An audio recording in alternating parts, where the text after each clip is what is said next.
They said the bell tolled at midnight, but in the quarters, no one counted time that way. The sound of it carried from the chapel in town, soft and holy, yet it landed like iron on those who bent their backs in cane and tobacco. The year was changing, they said, but for the enslaved on the outskirts of St. Augustine, years did not turn, they only pressed deeper. Lanterns shivered in the wind, and the swamp itself seemed restless, as if it, too, hungered for release. The winter of 1834 had bitten harder than most. Overseers carried their cruelty the way others carried keys, always jangling, always ready. The lash cut deeper. Rations were thinner. Bones jutted beneath skin like the wooden stakes that propped up the cabins. The children coughed through the nights. The mothers sang no lullabies. Hunger had stripped even the songs from them. Among these was Abiona. Her name was whispered, rarely spoken aloud, a name that came across the ocean and clung to her skin like salt. She was not the youngest, nor the oldest, but her silence was unmatched. She had the look of a woman who saw farther than fields, farther than masters, farther even than chains. Eyes like drowned embers, people said, dark, burning still but deep underwater. When others bent, she watched. When others wept, she clenched her jaw until her teeth cut her tongue. Her silence was not weakness, though the overseers mistook it for such. Silence is a kind of weapon when sharpened long enough. That night, while the town feasted above, strings of music spilling through open windows, rum spilling over silver cups, the cabins below knew only stillness. No laughter, no dancing, no prayer. The only sound was the overseers' drunken delight, their boots on the boards, their voices echoing through cane rows like thunder that promised no rain. Abiona listened to that laughter the way one listens to wolves circling outside the firelight. Her hands folded, not in prayer, but in patience. The bell tolled. The new year had arrived for some. For others, it was only another night in chains. But in her silence, something shifted. Not hope. Hope had been whipped out of her long ago. Not madness. Madness was loud, and she was quieter than death. What moved in her was older, heavier. The stillness of soil before it swallows a grave. And so she sat in the dark, her eyes open when others shut theirs, her breath steady when others shook. Waiting, listening, holding inside her a storm that would not wait another year. The bell rang again, faint and distant, swallowed by swamp wind, and the night held its breath, as if it, too, knew that something more than time had just turned. The moon thinned to a pale shard above the cane, its light fractured by mist. The cabins lay heavy behind, the air sour with smoke from burnt corn husks and sweat that never washed away. Abiona moved through that air like a shadow, too dense to scatter, her feet finding the narrow dirt paths without sound. She carried no lantern, no torch. Light betrayed, darkness protected. In her hands there was nothing but the weight of decision. It was heavier than iron shackles, heavier than the overseer's whip. Some chains lived on the skin. Others burrowed into the heart, binding it tighter with every year. Tonight, she would test if silence could be broken without shattering the women who had carried it for so long. From the edge of the cane, 3 figures emerged, one by one, like ghosts remembering their bodies. None spoke at first. Their faces were cut with years of lash and loss, the kind of scars that no balm or hymn could soothe. One had lost her child in the fever that swept through the cabins last summer. Another's husband had been beaten to death after falling short in the fields. The third, younger but with eyes hollowed by grief, carried a secret of her own, a life forced in her body by a man who wore the overseer's badge. Each carried pain. Each carried rage. Tonight, they would carry more. The cane rustled. Drunken voices stumbled between the rows, loud, careless, mocking. The overseers had been drinking since dusk, their laughter slurred, their threats sharpened by rum. You'll never rise, one jeered, his shadow cutting long across the cabins. Never rise higher than the dirt you sleep in. Abiona watched them as one might watch wolves circling a wounded deer. Her gaze was flat, patient, unreadable. Only the faintest tremor in her jaw betrayed what churned beneath. When the women turned to her, waiting for words, she gave them none. Instead, she raised her hand and pointed through the cane. Beyond the fields lay a place the children feared, where ants the size of thorns moved in rivers, devouring whatever touched their mounts. It rose like a scar from the earth, taller than a man, wider than a wagon wheel, breathing with unseen life. The abandoned anthill. She had chosen it days before, walking the swamp in silence, testing its ground with the toe of her foot. The earth there was hungry, and tonight she intended to feed it. The women's eyes widened, their breaths caught. To bury a man was one thing. To bury him alive into a mound that crawled, that writhed, that was another. But Abiona only lowered her hand, her face still carved in silence. The decision was no longer hers alone. It belonged to all of them now. And as the voices of the overseers came nearer, the question burned in the dark. Would courage hold, or would fear betray them before the night was done? The master's house glowed like a lantern against the dark horizon, windows spilling laughter and gold light into the night. Music swelled from inside, fiddles and stomping boots, voices raised in drunken cheer to welcome the new year. The quarters below were silent still, pressed into the earth like forgotten graves. Between those two worlds stretched only frost and dirt, thin and cruel as the line between breath and death. Abiona moved with that line beneath her feet. Wrapped around her shoulders hung a shawl, tattered and thin, but inside its folds gleamed the handle of an axe. The wood was worn smooth, the blade cold against her ribs. It was no weapon of war, just a tool stolen from the barn, meant for splitting kindling. But in her hands it was something else entirely, the promise that silence could strike. The overseer stumbled from the light toward the dark, his boots slipping in the frozen mud. Rum sloshed from the bottle in his hand, his voice thick with arrogance. He saw her shadow waiting in the distance, and his grin spread wide. "There you are," he slurred, his words curling like smoke. "Midnight prize. Don't you run. You're mine tonight." He reached for her arm, his grip rough, fingers bruising the skin that already carried scars. For a heartbeat, she let him hold her, her eyes lowered, the shawl still drawn close. Then she lifted her head. Her eyes met his, not pleading, not afraid, but steady, cold as water gone still after drowning. The axe rose. It cut the moonlight, a silver arc drawn through the air. Then it fell. The sound was sharp, wet, final. His cry tore into the night, but never carried far.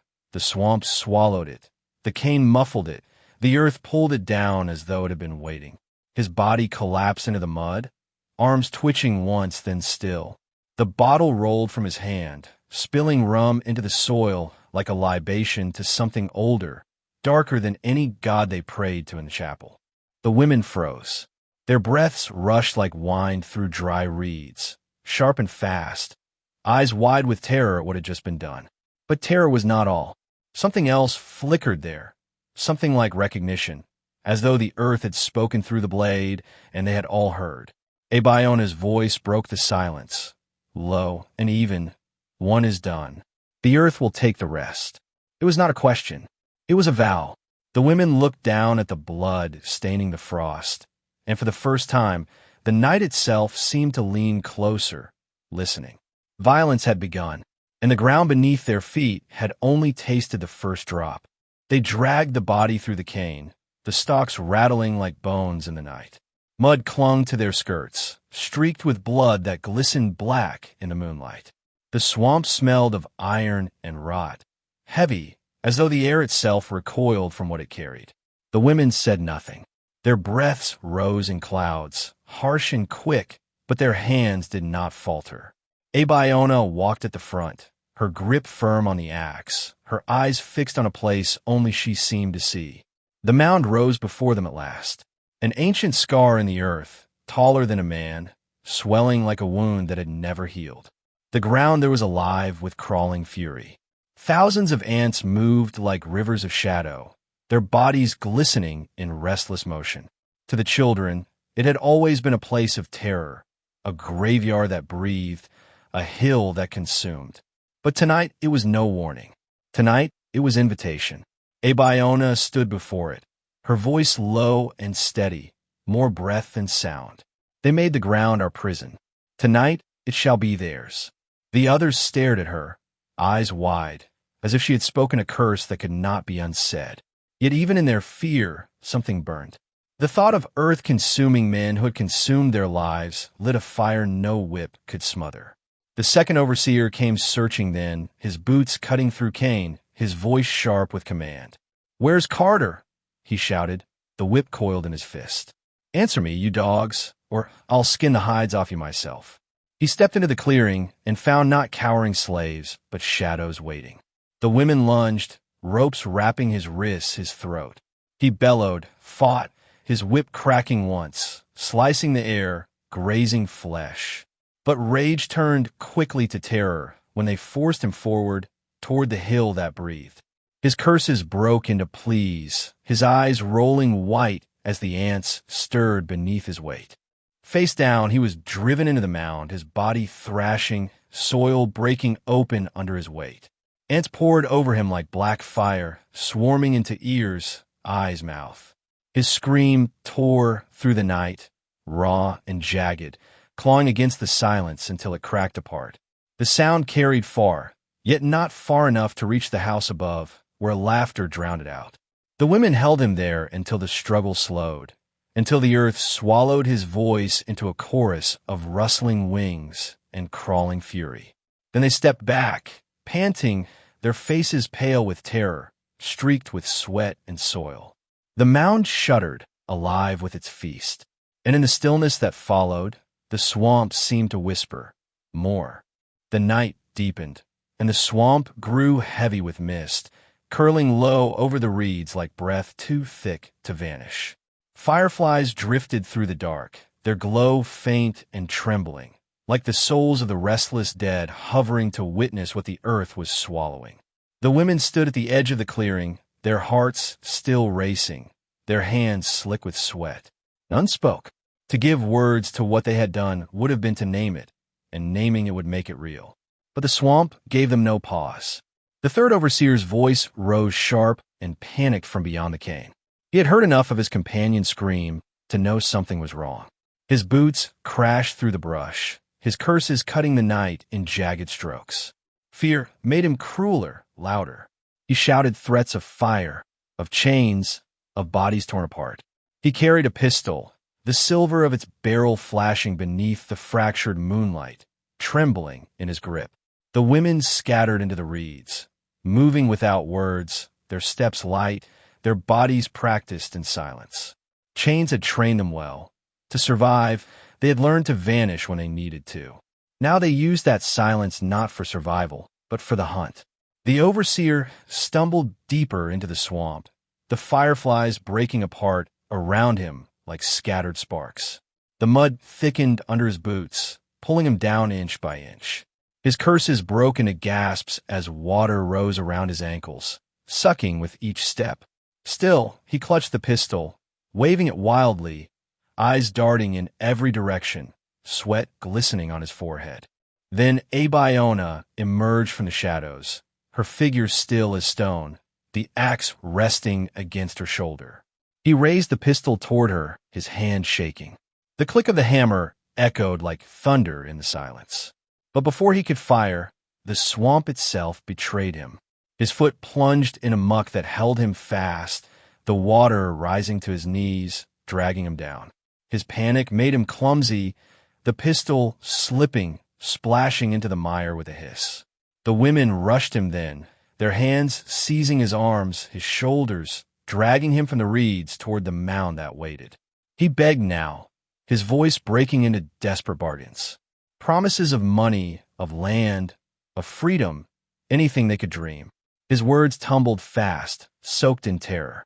But none of it reached them. They had heard too many lies before. They bound him and forced him down.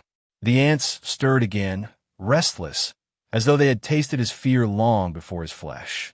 His screams broke the air as the mound swallowed him, the earth tightening its grip, the swarm rising to smother his pleas. The sound was sharper than the last, longer, echoing into the mist.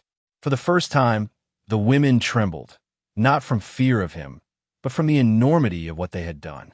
And yet one voice in the swamp was still missing. The cruelest of them all was not yet accounted for. The swamp lay quiet, as though it too were holding its breath.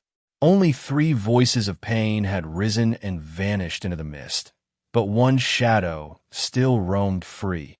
The darkest, the cruelest, the master of the lash whose memory burned deeper than the wounds he carved. His name was John R. McCall, a man whose boots had trodden on throats, whose iron had seared skin, and whose laughter clung to every scar. For Abiona, his presence was not just fear, but an open wound that had never closed. He did not arrive in panic like the others. No, his steps were measured, deliberate, heavy with arrogance. He had heard their cries, yet he came with torchlight in one hand and a rifle in the other, the flames licking upward and casting monstrous shadows across the reeds. He called out not in fear, but in command, his voice thick with rage. "I know you, girl," he spat into the darkness. "I'll carve my mark deeper this time." The women crouched low, breath caught, hearts burning. For a moment, even the fireflies seemed to scatter from his light. Abiona's hand shook against the haft of her axe, her scar itching as though awakened by the sound of his voice. He prowled the swamp like a hunter, sweeping the torch through the reeds, his eyes glinting with cruel certainty. Yet the swamp had already chosen sides. The ground sagged under him, every step heavier, as though the earth itself sought to drag him under. The women circled him like shadows, their silence a net he could not see. At last he stumbled upon the mound, though he did not know it. The ants stirred at the torch's heat, restless, their movements subtle but alive. He sneered at the sight of the earth shifting, too arrogant to fear it. That was when Abiona stepped forward, her face lit by the torch. For the first time that night, words broke from her lips. Low, steady, carrying years of swallowed fire. "You branded me once. Tonight, the earth brands you." She swung. The axe caught his torch, knocking it into the reeds where flames licked hungrily upward. His rifle clattered into the muck. He lunged at her, hands grasping for her throat, the same hands that had once pressed hot iron against her skin. But the other women surged forward, pulling him down, dragging him toward the living mound. He screamed, cursed, fought like a beast cornered. Yet the swamp answered with silence. Bound and pressed into the earth, the ants rose in waves, devouring his curses, choking his power. His screams rose higher than the others, breaking into something almost inhuman. And then, like the torch that had fallen into the reeds, his voice was extinguished. The swamp held only silence once more. The swamp was burning. The torch McCall had dropped spread through the reeds in sudden veins of orange, hissing against the mist, snapping branches into embers. The air thickened with smoke, bitter and choking, a veil that turned the women into shadow figures against the glow. The mound hissed and writhed with ants, disturbed by flame and blood, but still they swarmed over the last overseer's body, silencing his curses in a frenzy that belonged more to nightmare than to nature. Abiona stood still before the fire, her axe heavy in her hands. Her chest heaved, the scar at her collarbone glowing red under the heat, as if the flesh remembered the iron press there. Around her, the women did not weep nor cheer. They simply breathed in and out, as though learning again what air without chains might feel like. But freedom did not come rushing in. The silence after 4 screams felt heavier than the screams themselves. They knew what they had done. They knew the sun would come, and with it the riders, the hounds, the men who carried law and rope. What was buried tonight in ants and ash could not remain hidden. Still, for that one moment, they were not slaves. They were women who had carved their names in fire and earth. The swamp knew it. The fireflies knew it. Even the trees seemed to lean closer, their black branches like watchful arms. One of the women whispered a prayer, not to God, not to saints, but to the swamp itself, asking it to hold their secret, to keep their vengeance buried in its endless roots. Another pressed her palm to Abiona's, their skin slick, their fingers trembling. as if to remind each other they still lived. The fire crept higher, painting the sky with orange veins. Smoke gathered above the water like a shroud. In that glow, Abiona lifted her axe once more, not to strike, but to plant it in the mud beside the mound, blade down, as if sealing the night with a marker that no hand could erase. For a heartbeat, the swamp was theirs. No overseer's whip cracked, no chain rattled, no man's voice commanded. Only their silence reigned, vast and unbroken. And yet, beyond the swamp, far off where lanterns burned in town, dogs were already stirring. Whispers of fire seen in the marshes, of men who had not returned, would soon grow into shouts. The women's breath slowed. They did not speak of escape, or surrender, or fate. They only stared into the fire, as if it were a mirror, burning their faces into the memory of night itself. The swamp would remember. The fire would remember. But would the world? They say the mound still stands, though no map will ever mark it.